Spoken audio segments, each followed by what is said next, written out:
The rock band Extreme. The rock band is started in the late 1980s with albums spanning from 1989 all the way to 2008. Today, me and my buddy Andy from the YouTube channel 21090, we're going to sit down and we're going to talk about the long 15-year wait of a new album from these guys. The new album is called 6. We go deep in discussion of the album, some of the songs we like, some of the songs we don't, and why. Hey, this is Headbangers and Hard Rock Television, and my name's Sam, so stick around and let's rock and roll. All right, so hey, I'm here with Andy, and Andy is a buddy of mine, and I watch his YouTube channel all the time. It's called 21090. If you like music and if you like whiskey and beer, they throw it all together. So I'm gonna let him real quick just tell you about the video, about his YouTube channel, and really what he wants to accomplish with that. I appreciate that, man. Yeah. So yeah, I'm Andy from 21090. I work with my my buddy who I've known since kindergarten, Todd. You get me, Mom, Sherry. I want what you got all over me. We do all things beer, bourbon, and rock and roll, and you know we're longtime rock fans, especially of the 80s and 70s kind of genre. So that's where we grew up with. So that's kind of been our forte. We write about it. We do videos on it. We also do whiskey and beer, like you said, Sam. And we actually have our own private label whiskey coming out with still also our very first barrel pick. So there'll be information on that on our YouTube channel. But yeah, man, happy to be here and happy to talk a little rock and roll with you today, man. Yeah, I think it's fun because I like it's finally nice to have somebody sit down and just talk music. It's kind of cool. And today we're going to talk about the new album. I know we're kind of behind on this, but we're going to talk about, because I enjoyed his blog so much, and I will definitely put the link to that in the description so you guys can read it. He did a great job on explaining each song and what he thinks about the album. It's really great. You got to definitely go check it out. The Extreme album, when we heard, for me, like when it comes to the Extreme album, the Extreme album, I'm sorry if I think that if it wasn't for Nuno, that they probably wouldn't have got the exposure that they did. What I took from the album, and we can go a couple songs in, but what I took from the album is that Gary Cherone definitely has not lost anything come to singing. 100%. I agree. Yeah. The funny thing is, people remember like More Than Words off of Porno Graffiti. It came out like 1990, I think. Number one hit. And kind of like Mr. Big, remember To Be With You came out, and everybody was like, oh, they're just a ballad band. They're not just a ballad band. I mean, they can write some really great tunes. Nuno is a ridiculously good guitar player. And I think he's just now getting credit that he deserves for just being as strong as he was. You know, Eddie Van Halen died. Torch kind of passes along, and I think he's the guy that picked up. When he did that, when they released Rise, that was the first single that they dropped off of this album. It didn't matter what the rest of the song sounded like. When he bolted into that solo for a solid minute, man, it was ridiculous. It was like face meltingly good. And it wasn't like showing off either. He was just really great. Like the way he just moved up and down the fretboard, then he's got another 30 seconds of tapping like Eddie Van Halen style. And people were just so taken back that the rest of the song was like second fiddle to it. Even you're right. Gary sounds great. You know, Kevin's on drums, Pat Badger on bass. They're all really good instrumentalists and make the whole thing work. But this was Nuno's show, and he also he wrote most of this and he produced all of this, so he really took the reins on this. But I think there's a reason he released that solo first, because that's probably the best solo to come along in 15 years. The way that was just ridiculously good.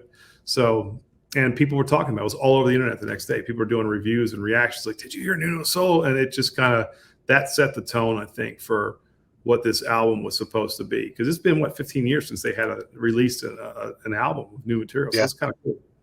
Well, I could tell you, except for the three major ones, I wasn't see when you guys were into the 80s rock, and I hate calling it hair metal, but we're going to stick with the 80s rock. I was more of the Slayer, Overkill. I was into the thrash metal, Pantera. That's the stuff. And then we called all you guys look at these posers. But but the thing was, nowadays you realize how much you appreciate all the music that you listened to back then. But the thing is that if you went to a Slayer show, you weren't really going to see too many women there. You were going to see a lot of hot, sweaty guys. So if you wanted to go, if you wanted to go meet a girl, you had to put your poser pants on and you had to go down and go sit and watch somebody, do some poison and stuff. I gladly went. I got ribbed on a few times in high school. I remember going to Bon Jovi. 3 beautiful girls from my high school when I went to see Bon Jovi. It was a killer show, and guys were like, "Come on, you're crazy." I'm like, "Am I that crazy?" But the thing is, as I got older, like you realize that there's not a huge amount of difference between going to see Judas Priest or going to see Bon Jovi or something like that. I mean, you're talking about a different style of drumming, and you're talking about you're talking about a heavier guitar riff. But at the end of the day, a lot of those bands in the metal genre, the Megadeths, the Metallicas, even the Slayers, they Iron Maiden, there's big vocals, over the top vocals. There's a lot of layered harmonies on there, and it just was kind of subdued and a little bit more showy when that Sunset Strip type style came out in the 80s, when you had your Motley Crues and your Poisons and stuff like that. But the similarities were there. It's just the two groups didn't always get along together really well, right? Not at all. When they are, you got them dressing up and putting makeup on, doing their hair, and then you got Metallica in there with their jeans and t-shirts on. That was kind of thing. But but it's good to appreciate both styles, especially as you get older, because the musicianship of both those styles of music compared to what came along, really, especially in the mid to tail end of the 90s, even when grunge died, you were just talking about pop metal garbage that just was 3 chords and nothing good. Like, you appreciated a Vito Bratta from White Lion, or you appreciated a Nuno Bettencourt from Extreme, or Richie Faulkner from Judas Priest. Like, those guys were like, you know what, man, they were shredders, and they were great at what they did. So it's cool to see. We always put that one band in that genre, one of the bands that were beat up the worst back then, and that was Winger. And look at all them guys. Them guys were like fantastic musicians. I mean, like over the top. Like top notch musicians. Absolutely. I would. Their album that just dropped, 7, is one that we should do. We should talk one night too. I mean, right place at the right time, wrong place at the wrong time. I mean, some of Winger's, wounds were self-inflicted. Kip was a pretty boy, smiling all the time for the camera. Dancing around. You read up on some of the interviews with him. A lot of the albums they thought were complete, the record company would say, nope, there's not a hit with this. I need a pop song. And so he'd write Easy Come, Easy Go, or he'd write, Can't Get Enough. And they'd make those songs get on the album. So the rest of the stuff that sounds more proggish and less hairish doesn't matter. Right. That's the fluff on there.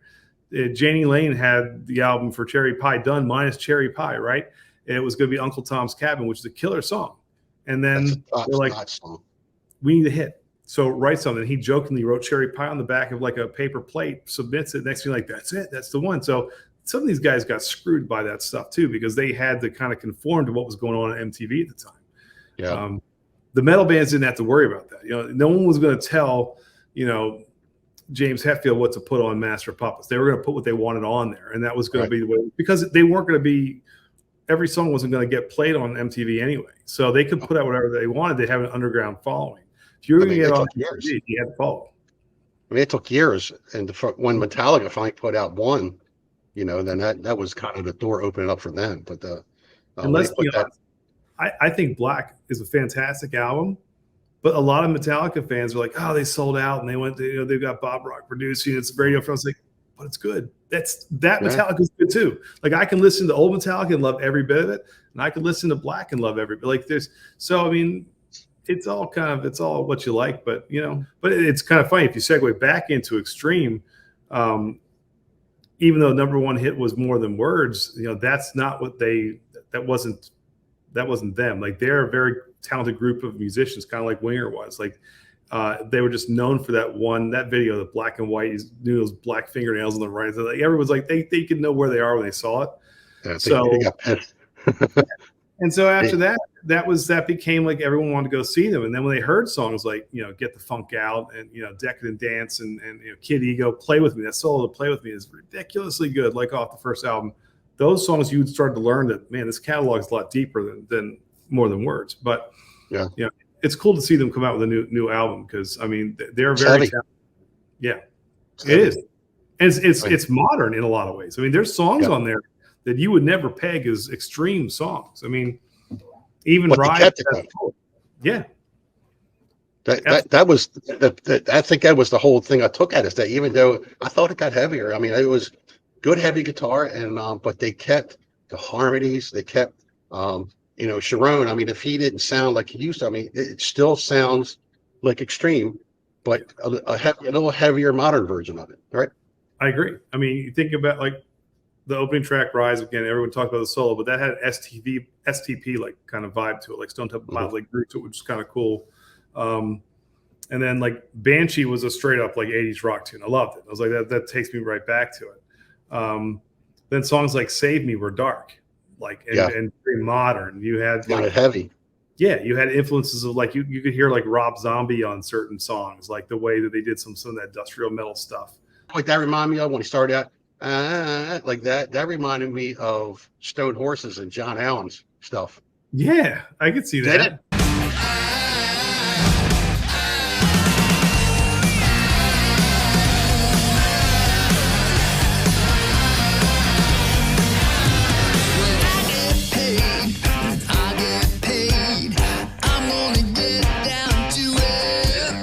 I was sitting there going like, that kind of sound like John Allen's Stone Horses, the way he does that and the way that whole song. I hate to bring that up also. And I'm sorry that just popped up because John Allen and Stone Horses, they're a local band. John Allen used to be with Child's Play, really big thing. He's been right, just what you said, Child's Play, SR-71, Charms and Devils. I mean, he's made his Maryland rounds, man, around here. But yeah, I can see that, and then that song "Save Me," I could see a little bit of that kind of vibe, the Child's Play vibe. And then you get those. No, I'm talking about the Stone Horses. He's got a lot of that stuff. I mean, Stone Horses, yeah. Because it has that kind of that Zach. They had like in those little Zach Wild like kind of like twills they did on the guitar that you heard there, and it was a cool song. I mean, it was it was also a song that I think I put this in the blog that I wrote about Save Me, that it didn't matter what you put out in 1995. If you were a glam band, so to speak, they weren't going to play. You were dead in the water. If they had put this out under a different name, like a different group, and no one saw their faces, I bet you it would have been all over the radio because it would have fit right in with something in that vein. That like the first time I heard The Mask, I was like, what is that? Nuno's like doing this almost like rappy Lady Gaga poker face thing at the front. I'm like, is this even going to work? And then you hear Sharon kick in. It's like, dude, they sound good together. Yeah, it's edging on like synthy pop metal at times, but it's different, and it's not 1989 anymore. So they're doing something modern and updated, And I wonder if Nuno writing all this stuff. He toured with Rihanna for such a long time as her touring guitarist, so he's playing all these different styles. He was actually playing on the Super Bowl. They never showed his face once, but he was on Rihanna did the Super Bowl. Like he was he was her touring guitarist when there was a break in the action. Gary went on to try and front Van Halen. That was ill-fated, didn't last long. The video did him in. No. Well, the songs just weren't good either. I mean, that didn't. Yeah, the songs, you're right. They weren't great. I mean, any Van Halen's, if you write good Van Halen songs, you can see in the Van Hagar and Van Halen court, like people will buy, they'll listen to it. They just didn't have any good songs. But so that kind of fell flat. So, while that was all going on, Nuno's doing his thing with Rihanna, making a lot of money. He said that it's a tough style to be going through different genres. He's playing reggae one song, he's playing a little rock one song, blues one song. He says it actually helped him a lot grow as a guitarist. So you probably see some of those influences on this. But oh hell yeah, I was going to bring that up. I think that so I didn't care. I think you gave it kind of a good review of that, but that was the Small Town Beautiful. I didn't care for that song. I didn't care for that one at all. But the Beautiful Girls, man, that little reggae. I mean, you could be I could be on a boat, with a beer on the beach. That could be a song that actually could be hit the radio again and really stick around. That's a good song. It's a fun song to listen to. Does it remind you of like something that David Lee Roth should be singing? Like it's got like it should be back on an old Van Halen now, but also like meets a little like Caribbean reggae like kind of style to it. Yeah, it was cool. It's different. It was completely different than what I expected on that whole album. And then right before that, you get something like Love Is Thicker Than Blood. You get like Rob Zombie notes, like I was talking about. Like you hear this like Nine Inch Nails type, like where is this going? But it's kind of cool. Like those grooves are having. Small Town Beautiful. I liked it. It's almost like a More Than Words 2.0, though. I think that's what they were kind of going for. Where they do sing well together. But my favorite song, which Todd Mike on Tuesday night gives me a hard time. Other Side of the Rainbow was my favorite track on the album, and it's definitely a slower one, but I loved it. No, I mean my favorite track, as I told you, Todd gives me a hard time for it, but was Other Side of the Rainbow. Even though it's another one of the slower songs, I thought they have one too many slow songs there, but that one felt like almost like a sister act to Wholehearted. I loved Wholehearted. I thought it was a great song. Thought the guitar riffs were cool, and Nuno liked his solo on that even more than Rise, even though I mean no one would agree with that, but he seems to play almost like he's singing at times. Like it's not just like speed, like there's harmony and there's soul in his playing, which is cool. And I thought that was a great kind of representation of it. So, but I mean, all in all, it's such a diverse and really cool album. It's worth, I think, if you're a rock music fan, it's worth picking up and throwing in your catalog because it's got some gems in it. Well, I don't know. I'm sitting there. I don't want to talk bad about it because I think it's a really good album, but it's kind of like it's not really. It didn't hit me as much as I wanted it to. Because like I said, back in the day, I really wasn't the biggest Extreme. Even though you just named off like 4 or 5 songs, I'm like, oh shit, that's a good song. Oh shit, that's a good song. That's a good song. Like I'm naming like they're good. They're everyone you named. I mean, they're all good songs, and they all stuck out. And but Get the Funk Out. That was always the one that you really hit it. But Wholehearted. That was not Wholehearted. More Than Words. That song's going to live forever, way past where we're all going to be going. You know what I mean? Well, and you know what? Anyone who says they don't want that song in their catalog's lying, right? I mean, my favorite band, obviously Def Leppard, is influenced on our channel, but Joe Elliott said, "Don't write a hit song if you don't want it played." Because it sounds simple, but these bands like Nirvana that came out like, we don't want to be popular, we don't want to be on the radio. That's a bunch of crap. They wanted to be out there in limousines and touring and going around the world. That's a bunch of nonsense too. It sounded like they didn't, but no one writes music hoping no one hears it. You write songs hoping people hear the music, right? Yeah. So both of them changed people's lives, man. The song, I mean, some of the songs that I think I'm going like, oh my God, I mean, who listens to this? It's somebody's favorite song. Yep. It's absolutely right. There are songs and I rip Nirvana all the time. Some people live and die by that. They're the greatest band that's ever lived. They're fantastic. I'm like, are they really? But it's subjective, right? So when you're like, I wouldn't go out and buy an Extreme album, I'm on pins and needles waiting for it. But then I may not go out and I'm not dying to get the new Sepultura album. I've seen them. They're okay. But it's like, for me, like I'd have to, someone would have to push me into it. Hey, listen to this a little more and maybe it might kind of stick with you. So, And don't get me wrong, I've listened to the album twice through. The first time was like me driving, just kind of listened to it, and I'm thinking, songs didn't hit me. But then like I said, the whole perspective and the whole takeaway from this, Nuno's the one that kind of sticks out. And if it wasn't for him, they wouldn't be right now. I don't think they would have been hit. But it is good. It's a lot heavier than I expected, especially the guitar playing. And the singing and the harmonies and everything, that is Extreme, man. That is a good album for them, especially waiting 15 years, like you said. Anybody's been waiting. Well, it's like me. I just did a review on one of my favorite bands. And even though they've been doing albums all these years, my favorite 2 albums were the 1984 and 86 album, Metal Church. And then when David Wayne left, because I loved his voice so much because he was so different, they brought in Mike Howe. And after that, I don't know, even though everything was good, there was nothing bad about them, didn't click with me. They got a new album out, and their singer really resembles David Wayne with their new singer. And man, it's the new album is really that's cool. I love it, and I'm biased, but I love it. But I think that's what I like too. And yes, music's subjective, but also band members can kind of make or break it sometimes. I mean, you think about bands like Megadeth or Whitesnake. Like, I love both bands, but it's Dave Mustaine and it's David Coverdale, the cast of characters, because it might as well be them solo with whoever they want around them. Yeah, you think about a band like Extreme, you're there for the voice. You can fill instruments behind you. Someone like Extreme, like if it's not Nuno and Gary together, like it doesn't work. And I think that Extreme, like they're better as a collective unit than they are trying to if Nuno does a solo album or Gary does a solo album, it's not gonna work. Like they're better as a collective unit. And I think I hope to see more than another 15 years away for these guys. They got good stuff. I mean, they're good writers. They're talented musicians. And I think anybody who's a rock fan would dig this. At least give it a spin or two, because there's probably something on here for everybody. For Extreme, what would you give if you give it to a 1 through 5? What would you rate this album as? I'm biased. This is one of my front runners for rock album of the year that I've liked so much. I gave this 9 out of 10. There was really only 2 songs that I was kind of on the fence with.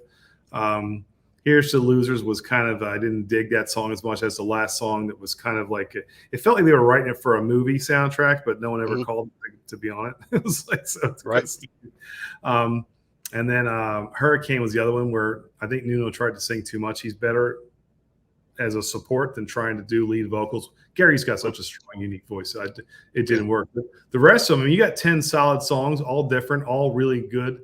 All right, so I want to thank Andy for coming around. And if you look on the screen right now, me and my buddy Tommy went and did our top 10 metal bands that done covers. So if you go and you click on that video right there, you will actually have fun. All right, so we'll catch you later.